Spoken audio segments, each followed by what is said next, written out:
FZ-V3 সামনের break ধরলে স্প্রিংয়ের মতো ক্যাচ ক্যাচ ক্যাচ ক্যাচ করছে। এই যে এটা স্প্রিংয়ের মতো ভাব, catch catch catch catch catch catch করছে। ব্রেকটা ধরতে গেলে ঠিকমতো ধরছে না, আবার তার জোর ধরলে সাডেনলি ব্রেক হয়ে যাচ্ছে।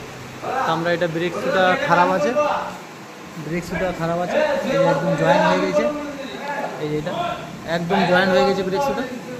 খুলে আমরা ব্রেক শু চেঞ্জ করবো। আর মাস্টার সিলিন্ডার কিটটা দেখি কী হয়ে আছে।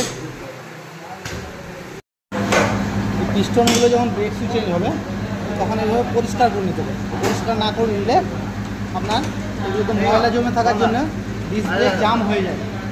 ঠিক এইভাবে ধরে ঘুরিয়ে নেব। এই যে নোংরাগুলো জমে আছে এগুলো পরিষ্কার না হলে ডিস্ক ব্রেক জাম হয়ে যায়। ক্যালিপার এই পিস্টনগুলো সব মোর্চা পড়ে যায়, দিয়ে জাম ধরে যায়। তার জন্য এগুলোকে সব ঠিক করে দিতে হবে। একটু এ করো, এইভাবে দুটো প্লাস দিয়ে আস্তে আস্তে প্রেসার দিলেই এটা বসে যাবে। হ্যাঁ, এইভাবে আস্তে আস্তে বক প্লাস দিয়ে পুশ করলে পিস্টনটা পুরো বসে যাবে। এই যে দুটো পিস্টন বসে গেল। পিস্টন বসে যাওয়ার পরে ব্রেক শু লাগাবো। এই যে ব্রেক শু লাগাবো। ব্রেক শু লাগিয়ে দিয়েছি, এবার লকগুলো লাগাবো।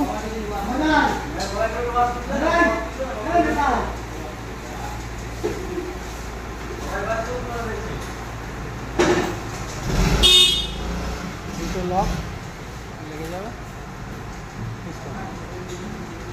বুঝলে? মাস্টার স্পিডটা খুলবো।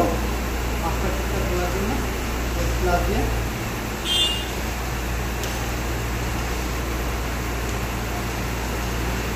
খুলে নেব।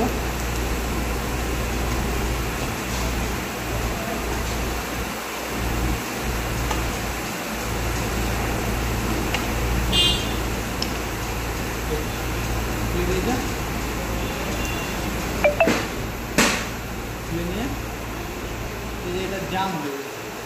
এটা বেশি দিন পাল্টানো হয়নি, মাঝে একবার সার্ভিসিংয়ের সময় চেঞ্জ হয়েছিল।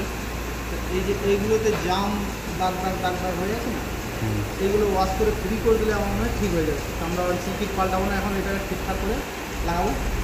এটা পরিষ্কার করে নিয়ে যাবে। ওয়াশ করে নিচ্ছি।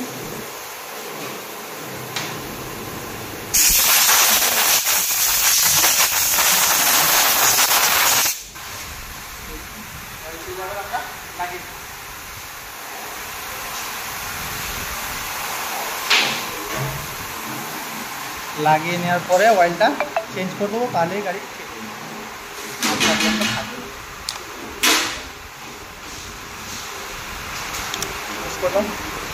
দেখুন হয়ে যায়, লেগে গেছে। আমরা রাবার লাগিয়ে দেবো। এবার আমরা অয়েলটা চেঞ্জ করে নেবো। অয়েল সিল চেঞ্জ করা হয়ে গেছে, অয়েলটা চেঞ্জ করে নেবো আমরা। এবারে খুলে নিই ঢাকনাটা, অয়েলটা ফেলে নতুন করে অয়েল ভরে নেবো। অয়েলটা একবারেই খারাপ হয়ে গেছে। তেলটা পরিষ্কার করার সময় কোনো রকম যেন টাঙ্কিতে যে তেলটা না পড়ে, টাঙ্কিতে পড়লেই কালার নষ্ট হয়ে যাবে। তার জন্য আমরা একটা টাঙ্কিতে একটা কভার করে দিয়েছি যাতে না লাগে টাঙ্কিতে। এই তেলটা লাগলেই কালার নষ্ট হয়ে যাবে। তো সকলেই সাবধানে করবেন, নয়তো কাস্টমারের টাঙ্কি নষ্ট হয়ে যাবে।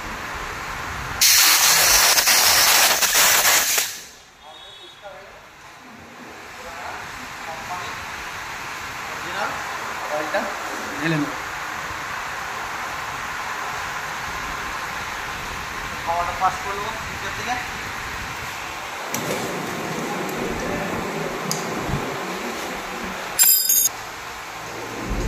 দাঁড়াও, এবারে পুরো এবার একদম স্মুথ ব্রেক হয়ে গেছে, আর কোনো আওয়াজ নেই, একদম স্মুথ ব্রেক।